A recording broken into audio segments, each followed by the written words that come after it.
இன்னைக்கு வந்து என்னன்னு கேட்டீங்கன்னா, இப்ப வீட்டுல வந்து லைட்ஸ் எல்லாம் இருக்கு. எந்தெந்த நம்பர்காரங்க என்னென்ன மாதிரி லைட்ஸ் எந்தெந்த டைரக்ஷன்ல இருந்தா இவங்களுக்கு யோகம் உண்டு. ஒரு ஒன்னாம் எண்ணில் பிறந்தவர்களாக இருந்தால், those who are born on number 1 R லக்னத்துல சூரியன் இருந்தால் இவர்களுக்கு தலைக்கு மேலே லைட் இருக்கிற மாதிரி அமைக்கப்பட்டால் இவர்களுக்கு யோகம் உண்டு. இரண்டாம் எண்ணில் பிறந்தவர்களாக இருந்தால், யாரு சந்திரன் சாரத்தில் பிறந்தவர்களாக இருந்தால் இவர்களுக்கு தென் கிழக்கு மூலையில், எப்படி பார்த்தாலும் என்னன்னா குழந்தைங்க உட்காந்து படிக்கும் போதோ ஆபீஸ்ல எழுதும் போதோ ஃபேசிங் ஈஸ்டா இருக்கும். அப்போ தென் கிழக்கு மூலையிலிருந்து லைட் ஒளி வர வேண்டும். மூன்றாம் எண்ணில் பிறந்தவர்களாக இருந்தால் வடக்கு திசையிலிருந்து லைட் ஒளி வர வேண்டும். அதுவும் என்னன்னு கேட்டீங்கன்னா அந்த லைட் ஆனது வட்ட வடிவமாக இருக்கப்பட வேண்டும், ரவுண்ட் ஷேப்ல இருக்கப்பட வேண்டும். நாலாம் எண்ணில் பிறந்தவர்களாக இருந்தால், அது பிறந்த எண் நாளாக இருக்கலாம் அல்லது விதி எண் நாளாக இருக்கலாம், இல்ல லக்னத்துல வந்து ராகு கூட இருக்கலாம், ஒன்றும் தவறு எதுவும் கிடையாது. சோ இவர்களுக்கு வந்து எனக்கு என்ன ஸ்பாட்லைட் மாதிரி இருக்கணும், பல்பு வந்து உள்ள வந்து நல்ல என்ன குண்டு பல்பு மாதிரி இருக்கப்பட்டால் நல்லா இருக்கும். இவர்கள் படிக்கக்கூடிய இடத்தில் லெப்ட் சைடுல இருக்கிற மாதிரி வைத்துக் கொள்ளப்பட வேண்டும். ஐந்தாம் எண்ணில் பிறந்தவர்களாக இருந்தால் எந்த திசையில் எப்படியாப்பட்ட லைட்டையும் அவர்களை பிக்ஸ் பண்ணலாம். ஒரு டில்டிங் லைட் வைக்கலாம், டியூப் லைட் வைக்கலாம், அல்லது டெக்கரேட்டிவ் லைட் வைக்கலாம், எது வேணா வைக்கலாம், தவறு எதுவும் கிடையாது.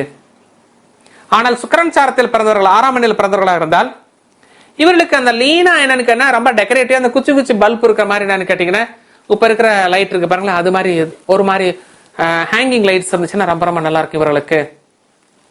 ஏழாம் எண்ணில் பிறந்தவர்களாக இருந்தால் ஒரு லைட் பெரிய லைட்டும் இருக்கணும், கூடவே ஒரு 0 வாட்ஸ் பல்பும் இருக்கப்பட வேண்டும், அதுவும் பலவர்ண பல்பாக இருக்கப்பட வேண்டும்.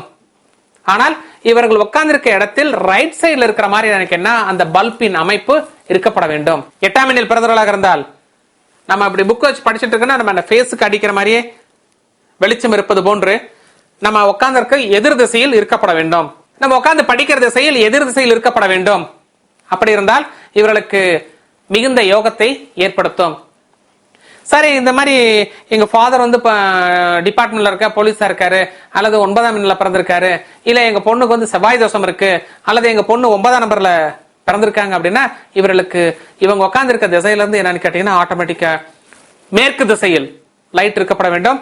அதுவும் என்னன்னு கேட்டீங்கன்னா அந்த லைட் ஆனது ஒரு ஸ்கொயர் அல்லது ரெக்டாங்குலரா இருக்கப்பட வேண்டும். சர்க்குலர் போன்ற அமைப்பு இவர்களுக்கு பொருந்தாது.